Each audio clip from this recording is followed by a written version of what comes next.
to Makeup Mondays with Sham's Makeup Artistry, and today's video is more of like a first impression on the Urban Decay Naked Heat eyeshadow palette. So this is the Urban Decay Naked Heat eyeshadow palette. Yes, it's not yet officially available everywhere. I actually got an early access to purchase this particular eyeshadow palette, so I definitely just jumped in and then I got mine. So this palette retails at $54. I believe it should be available like towards the mid of June or early of July. I'll update that on the description bar below. So the packaging definitely got me into it. I kind of like this packaging comparing it to all the other naked palettes that I own. I should own all of them, so this has to be my most favorite one, and looking at all the shades like definitely heated me up to get this palette. So this is again is their packaging. It comes in a box packaging, and then you just have to open this up, and then that's where you get your palette inside. So let's take a look at the palette itself. I kind of felt like among all the naked palettes that I own, this palette is one of the best. Like the packaging is really well made, and it kind of like gets your eye into them to look at it. It's kind of attractive to look at, so I kind of really like this packaging. It's like more of like a bronzy kind of packaging, bronzy, rose gold and golds, all those heated up shades like they claim. So let's take a look at the palette and let me share with you guys what are my thoughts on this. Of course, I've just started using them. I do not have like a final opinion on them. That's why I made it like a first impression. On the shadows that I've already started using, I'll be doing a detailed review probably on a monthly favorites or a regrets video. So let's see where it does make it to towards the end. But for now, this is a first impression. Back to the point. So this is how the inside of the palette looks like. It definitely comes with a mirror, which is a sturdy mirror that you can use them to apply your eyeshadows. And these are all the 12 shades that is in this particular eyeshadow palette.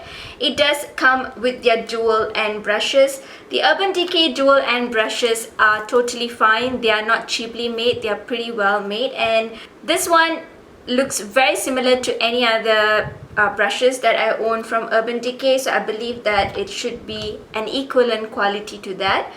So let's take a look at all the shades that are in this particular eyeshadow palette. Of course, they have the basics, and then they have like the shades that you can use for your lid, more like metallic and also like shimmery shades. And then towards the end here, they do have like some matte eyeshadow shades. The very first shade that is in this palette is Ounce. Ounce is more of like an highlighting shade for the eye area. I personally felt with this particular shade, it does go on very beautifully, but it doesn't give you the amp as an highlight shade. It does give you a very nice neutral kind of highlight. But if you're looking out for something really pigmented and really showing up the highlight over your eye area, that wouldn't do it. It's just very neutral. The next shade is Chaser color that you put on before you blend any other shade so that it doesn't go on harsh. I pretty much do like this shade. This is more of like a matte shade and it blends pretty well. The next one is Sauced. And this one is more of like a crease all over blending shade, and it does blend in very easily. Another matte eyeshadow right here. And then the next one is Low Blow. This one I've not used it yet, but it's another matte shade, and this is how Low Blow looks like. The next one that I'm actually wearing on my eyelid area is Lambre. This one I felt that it was a beautiful shade, but it was kind of difficult for me to get the pigmentation over my eye area. Being a deeper skin tone, I had to keep packing it on to get the intensity that I wanted. Otherwise, it was a beautiful shade. It's more of like a rosy gold kind of shade. Even when I'm swatching it, it doesn't really pull up that well. The next one is He Devil. Definitely a favorite one as a blending shade on the crease area, and it does blend in pretty well. The next one is Dirty Talk. This one I've not tried it out yet, but this is how Dirty Talk looks like. It's a beautiful rosy kind of shade. I kind of feel like among all the naked palettes that I've owned, these eyeshadows are pretty blendable and they are pretty smooth comparing it to any other naked palettes that I own. The next one is Scorched. This one has to be my favorite shade, and this is how it looks like. It's more of like a bronzy, rosy kind of shade. This does also wear very beautifully over the eye area. The next one is Cayenne. I love Cayenne for blending shades. It is beautifully blendable. It's a matte eyeshadow. The next one is Enfago, however you pronounce it. Enfagro, however you pronounce it. So this is how Enfagio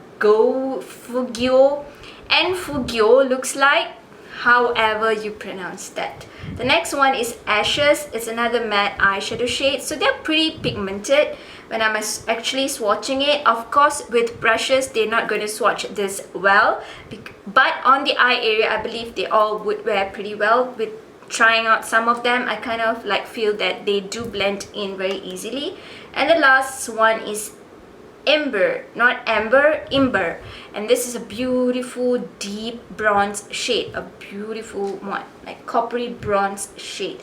As I mentioned at the very beginning of my video, this is more of like a first impression. So with being a first impression, this is definitely a beautiful palette to have, and I'm still trying to work on with it. With some shades, I kind of felt that it's of course an Urban Decay eyeshadow where you tend to have fallouts. When it comes to Urban Decay eyeshadows, they're definitely known for fallouts, and they're definitely known for chalkiness. So some of this does swatch pretty chalky when I tried swatching them, and some of this did wear very beautifully over the eyelids. Like they did swatch chalkily, but when I'm actually working with it on the eye area, they do wear beautifully. So it's kind of like very normal when it comes to Urban Decay eyeshadows. That's what pisses me off the most. They do tend to have a lot of fallouts, but with this one so far, I've not noticed any kind of fallouts over my eye area. I did see them